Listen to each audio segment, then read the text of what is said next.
Hello dear learners, PG is here and welcomes you in PG point. कल आप लोगों ने अपना रिजल्ट हालांकि देख ही लिया होगा। आज हम आपको इस वीडियो के माध्यम से बताने वाले हैं कि एसजीपीए क्या है, एसजीपीए को आप परसेंटेज में कैसे कन्वर्ट करेंगे, क्योंकि इस बार आपका एनईपी 2020 के तहत रिजल्ट आया है।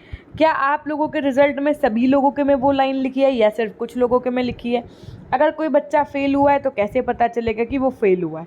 सब कुछ दिखाएंगे, सारे आपको ऑप्शंस एग्जाम्पल्स दिखाएंगे हर एक रिजल्ट के, तो अंत तक बने रहिएगा। जैसे जो आप लोगों ने एकदम नॉर्मल आप लोगों ने अपना रिजल्ट देखा, तो उसके अंतर्गत आपने क्या देखा कि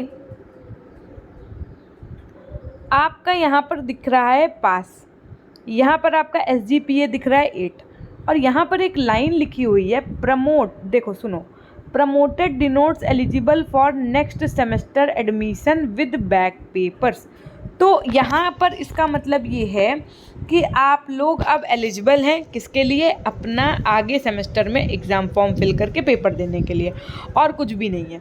और कुछ भी इस चीज़ का मतलब नहीं है, तो इतना लोड लेने की आवश्यकता नहीं है। ये सिर्फ आपके ही परीक्षा परिणाम में नहीं लिखा हुआ है, ये सभी के में लिखा हुआ है। और अगर कोई बच्चा फेल है तो उसके लिए यहाँ पर क्राइटेरिया दिया हुआ है, आप खुद देख सकते हैं कि फेल कब होगा। जब नंबर्स लिमिट जो होगी वो 0 से 32 के बीच में होगी, और ग्रेड पॉइंट उसको जब क्या मिलेगा? 0।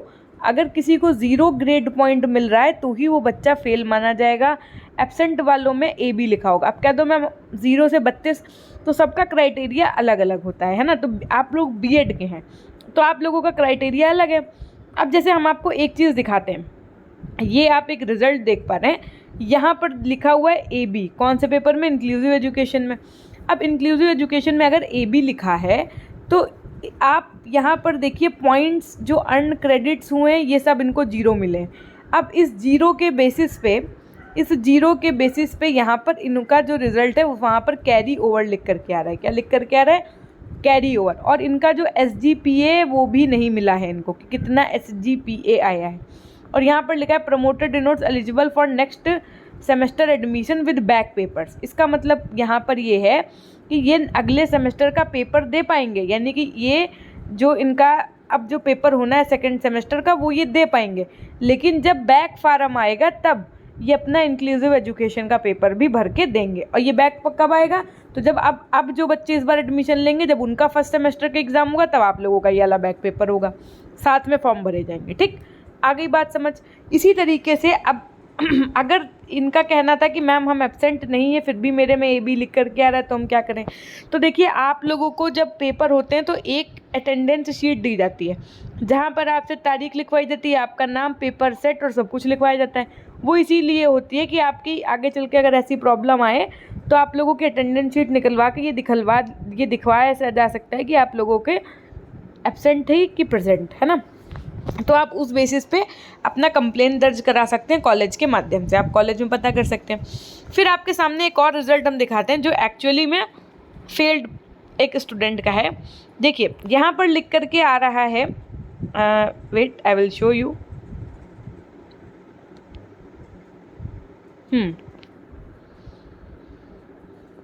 इनके अंक आए 75 में से 18।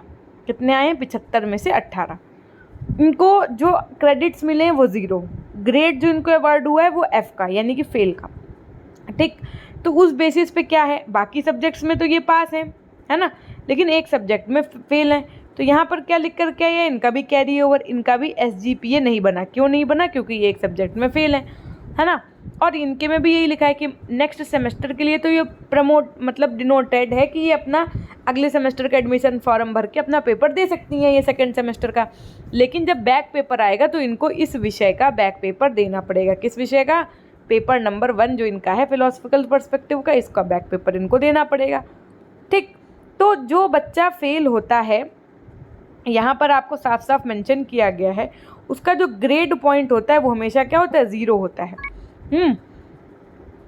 तो आप यहाँ पर देख लीजिए जो ग्रेड पॉइंट्स है वो इनका यहाँ पर फेल वाले बच्चे का क्या है? 0 है। इसी तरीके से ऊपर जब आप आएंगे इस बच्चे के रिज़ल्ट में, तो जो बच्चा एब्सेंट था इस पेपर में, उसका भी ग्रेड पॉइंट क्या है? 0। और 0 का मतलब क्या है कि आप उसको फेल वाला पेपर देना पड़ेगा। ठीक, ये तो हो गई 3 बातें। अब जिन बच्चों का SGPA में रिज़ल्ट आया है अगर, तो मैम हम इसको ट्रांसफॉर्म कैसे करेंगे परसेंटेज में। तो देखो ये भी समझ लो, SGPA को समझिएगा परसेंटेज में कैसे निकालते हैं, SGPA को परसेंटेज में कैसे निकालते हैं, इसके लिए एक सूत्र होता है। क्या होता है तो देखो, इसका सूत्र होता है SGPA गुणित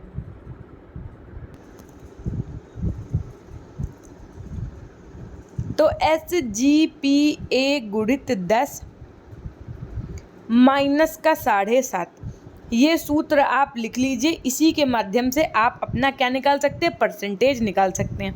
मैम हम कैसे निकालेंगे परसेंटेज, हमने कहा सिंपल सी बात है। जैसे अभी आपने एक रिज़ल्ट में क्या देखा, कितना SGPA दिया था, पहले वाले रिज़ल्ट में आप जाइए, इनका SGPA था 8, ठीक। तो हमने आपको सूत्र बताया था SGPA लिखो, तो 8 लिख दिया आपने। उसके बाद में गुणित 10 करो, माइनस कितना कर दो, 7.5 कर दो, तो 80 माइनस 7.5 कर दो, जितना आएगा वो क्या आ जाएगा, इनका परसेंटेज आ जाएगा, ठीक। इस तरीके से आप लोग भी अपना निकाल के कमेंट सेक्शन में कमेंट करिएगा।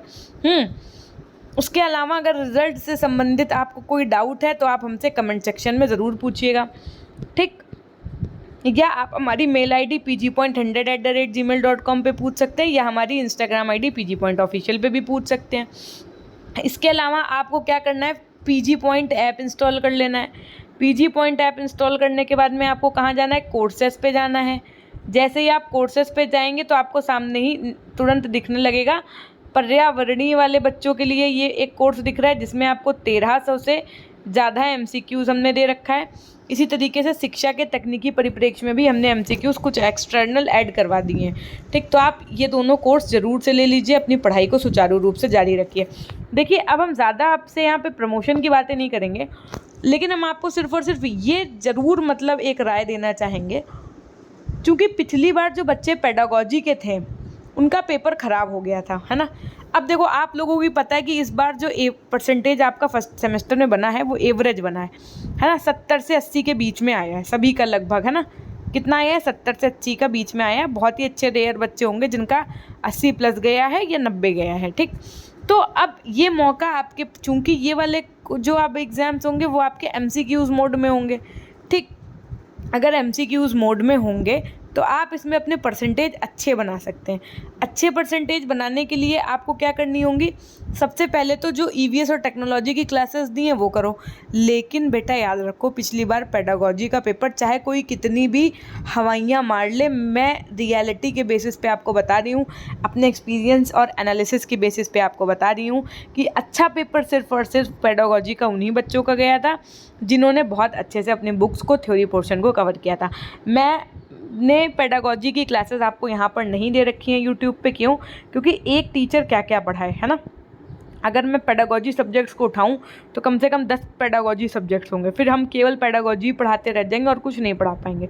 इसलिए आपको क्या करना है, पेडागोजी वाली अपनी जो भी आपकी खुद की किताब चल रही हो, है ना, वो आपके कॉलेज वालों ने बता ही दिया होगा कि कौन से आपके सब्जेक्ट्स हैं, तो आप अपना उनकी क्या करेंगे, आप अपना उनकी किताबें पढ़ेंगे। और फिज़िकल साइंस पेडागोजी के साथ में हमने आपको SST पेडागोजी के 1000 MCQs दे रखे हैं, ठीक है। तो अगर आपको वो चाहिए तो ले लो, बढ़िया है, इनफ है आपके लिए, उसके अलावा कुछ लेने की आवश्यकता नहीं है। 1300 से ज़्यादा MCQs आपको EVS के भी दे रखे हैं। और हाँ, 61 क्लासेस की प्लेलिस्ट बनी हुई है EVS की, पर्यावरणीय अध्ययन की, और लगभग 30+ क्लासेस की प्लेलिस्ट बनी हुई है शिक्षा के तकनीकी परिप्रेक्ष्य की। अगर आपने ये नहीं देखा है तो ये भी थ्योरेटिकल पोर्शन कवर करिएगा।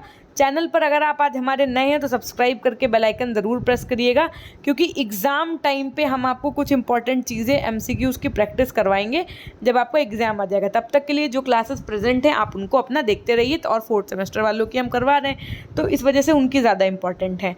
आप लोगों के तो पास तो प्लेलिस्ट है, आप पूरी प्लेलिस्ट देख सकते हैं और अपनी PDF से पढ़ाई भी कर सकते हैं। अगर पढ़ने वाला बच्चा है तो वो सब कुछ कर लेगा, ठीक। इसके अलावा अगर आपको कोई जानकारी चाहिए तो आप हमें क्या कर सकते हैं, pgpoint100@gmail.com पे आप हमें मैसेज कर सकते हैं। और भी आपको हम एक ऑप्शन दे देते हैं, वो ये ऑप्शन है कि आजकल आप सभी लोग इंस्टाग्राम ज़रूर चलाते होंगे, तो PG Point ऑफिशियल के नाम से हमारी इंस्टाग्राम ID है, आप हमसे वहाँ से जुड़ जाइए। सिलेबस वगैरह सारा पीजी पॉइंट के नाम से जो टेलीग्राम चैनल है वहाँ पर पड़ा हुआ है, आप वहाँ से भी विजिट कर सकते हैं। ठीक है, ये थी एक छोटी सी जानकारी। मिलते हैं हम आपसे नेक्स्ट वीडियो के माध्यम से, तब तक के लिए अपना ध्यान रखिएगा। कितना परसेंटेज आया है आपका कमेंट सेक्शन में बताना नहीं भूलिएगा। धन्यवाद।